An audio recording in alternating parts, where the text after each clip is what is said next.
They laughed when he walked into the locker room, until the scoreboard told a different story. The noise didn't even try to hide it. A couple of players leaned back against the lockers, whispering just loud enough to be heard. A few others exchanging looks that said everything without saying a word. Marcus Reed paused at the entrance for half a second, not because he was unsure, but because he had already felt that shift in the air the moment he stepped inside. It wasn't new, it was familiar.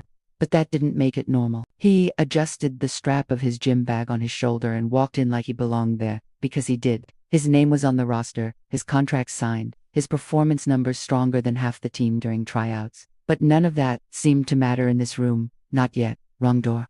Someone muttered from the corner. A few chuckles followed. Marcus didn't react. He walked to the empty locker with his number on it, set his bag down, and opened it calmly. His movements were controlled, steady, like he was operating in a completely different environment than the one around him. Across the room, one of the assistant coaches glanced over briefly, then looked away, choosing silence over intervention. That silence said more than anything else could have.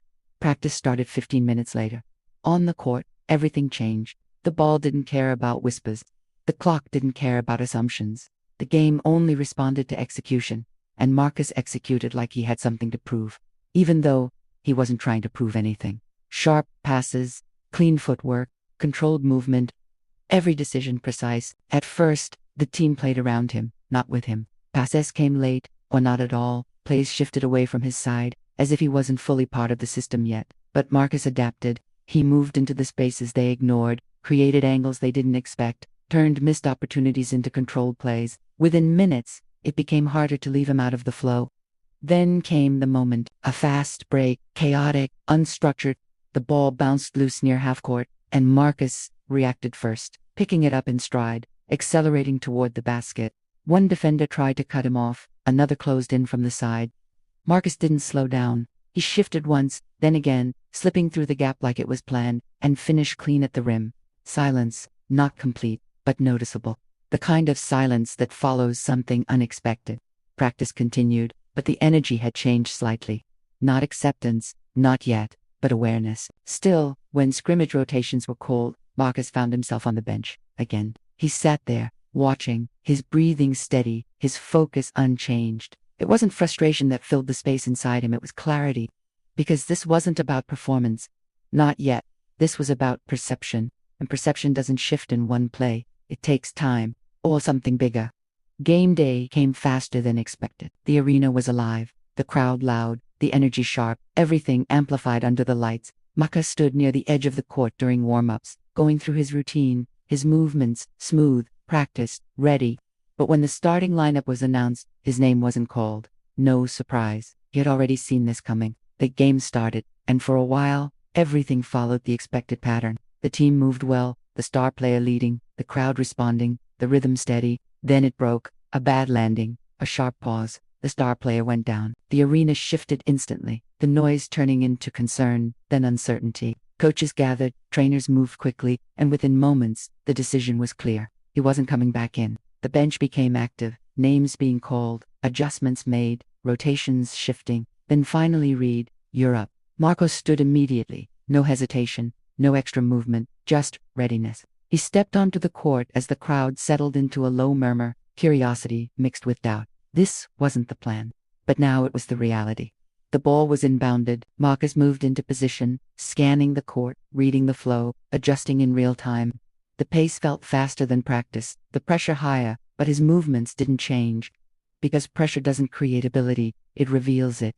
At first, his teammates hesitated, unsure how much to rely on him. Passes came cautiously, plays adjusted slightly, the system trying to fit him in, instead of building around him. Marcus didn't force anything, he let the game come to him. And it did a loose ball near the top of the key. Marcus picked it up, assessed in a split second, and took the shot. Cleaned the net, barely moved. A few reactions from the crowd. Nothing major yet. Next possession, he drove inside, drawing two defenders, then kicked the ball out to an open teammate for an easy score. The rhythm started to shift. Not dramatically, but enough. By the third quarter, the game was tight, the score closed, the tension building with every possession. Marcus had quietly become part of the flow, not the center of it, but no longer ignored. Then came the fourth quarter. Everything slowed down. Every possession mattered more. Every decision carried weight.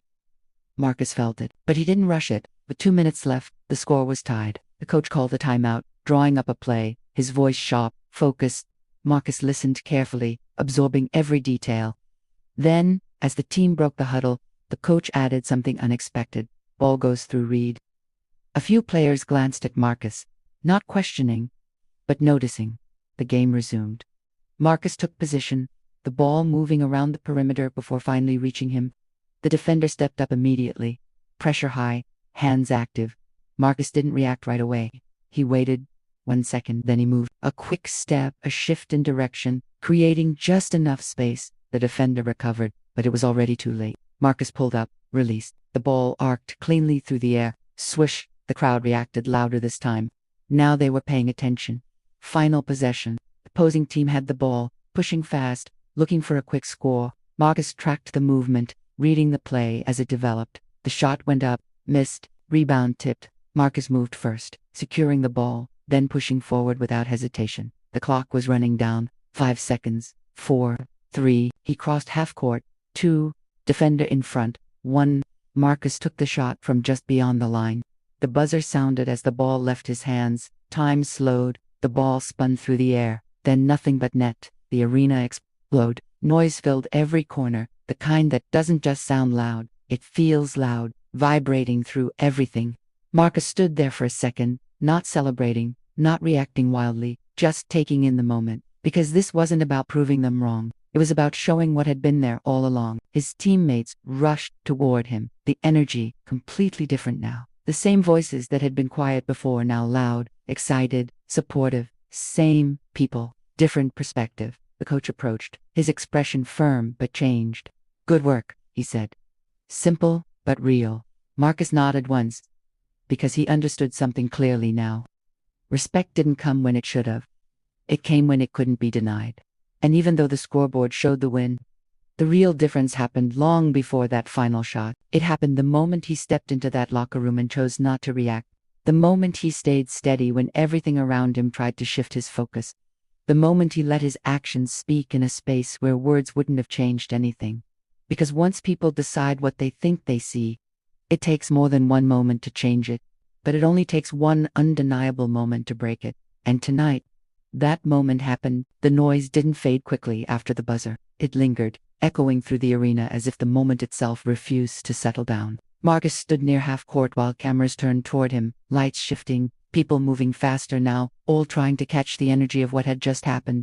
A few teammates patted his back, some louder than others, some more genuine than before, but all of it felt different now. Not because Marcus needed their approval, but because the tone had changed in a way that couldn't be ignored. Just hours earlier, those same voices had been quiet, distant, uncertain. Now they were right next to him. The locker room after the game felt louder than usual. Music played, laughter bounced off the walls, conversations overlapping, the kind of celebration that comes after a close win. Marcus walked in behind the group, his steps steady, his expression calm, not disconnected, but not caught up in the noise either. He moved to his locker, sat down, and started unlacing his shoes slowly. Across the room, a couple of players were replaying the final shot on someone's phone, reacting all over again like it had just happened. One of them looked over at Marcus. "That was crazy," he said. Marcus nodded once. "Good pass before that," he replied. The player paused for a second, then smiled slightly, because he knew Marcus didn't need to take all the credit. That alone said something. A few minutes later, the coach walked in.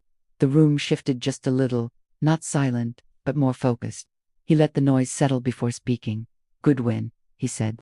"Tight game, strong finish." His eyes moved across the room, then landed briefly on Marcus. "That's how you step up when it counts." Simple words, but they carried weight. Marcus didn't react outwardly, he just listened, the same way he had before the game, the same way he had during practice. Consistent. After the meeting broke, players started heading toward the showers, the energy still high, the conversations still going. Marcus stayed seated for a moment longer, his gaze steady, his breathing calm. Then he stood up and walked toward the hallway. As he stepped out, the noise from the locker room faded behind him, replaced by the quieter sounds of the arena settling down. Staff members moved through the corridors, equipment being packed, lights dimming slightly in certain areas. A reporter stood near the corner, waiting. "Marcus," she called out. He stopped, turned slightly. "Can we get a quick comment?" she asked. Marcus paused for a second, then nodded. "You came off the bench and changed the game tonight," she said.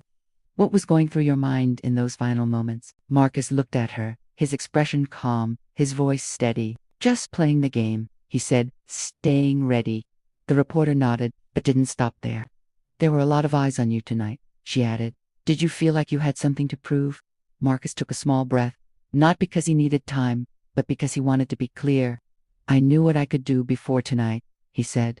This just gave me a chance to show it. The reporter held his gaze for a second, then nodded again. Thank you, she said. Marcus gave a slight nod back and continued walking. The hallway opened up toward the exit, where the night air waited just beyond the doors. As he stepped outside, the cool breeze hit his face, grounding, steady, real. A few fans were still gathered nearby, some calling out his name, others just watching quietly. One young kid stepped forward slightly, holding a small notebook. Can you sign this? He asked. Marcus smiled faintly and took the pen, signing it carefully before handing it back. Good game, the kid said. Marcus nodded. Appreciate it. Moments like that felt simple, honest, unclipped. He walked toward his car, the sounds of the arena fading behind him with each step. The night felt quieter now, the city lights stretching out in the distance, steady and unchanged. He got into the driver's seat and closed the door, sitting there for a moment before starting the engine. The silence inside the car was different from the noise he had just left, calmer, clearer. He didn't turn on the radio. He just sat there, his hands resting lightly on the steering wheel, his mind not racing, not replaying everything, just holding on to what mattered, because the game had ended. The score was decided, the moment was recorded, but what stayed with him wasn't just the shot. It was everything before it. The locker room, the looks, the silence, the assumptions, and the choice he made not to react to any of it, not because it didn't matter, but because he understood something deeper. Reaction doesn't always change perception. Consistency does. Marcus started the engine and pulled out slowly, merging onto the road as the arena lights faded behind him. Traffic moved normally, cars passing, signals changing, everything flowing the way it always did. From the outside, nothing had changed. But inside, something had settled. He knew now that moments like tonight don't erase what came before. They don't suddenly fix everything, but they create something undeniable, a reference point, a moment that can't be ignored. And once that exists, everything after it starts to shift. Maybe not immediately, maybe not completely, but enough. Marcus drove through the quiet streets, his focus steady, his posture relaxed. He wasn't thinking about the next game. He wasn't thinking about headlines or highlights. He was thinking about the path, how it started, how it felt, and how it changed. Not because someone gave him a chance, but because when the chance came, he was already ready. The car moved forward, the road stretching ahead, the city lights reflecting softly across the windshield. And for the first time since stepping into that locker room earlier, everything felt aligned. Not perfect, but clear. Because once you step into a moment where everything is stacked against perception, and you come out of it without changing who you are, you don't just win the game, you understand it.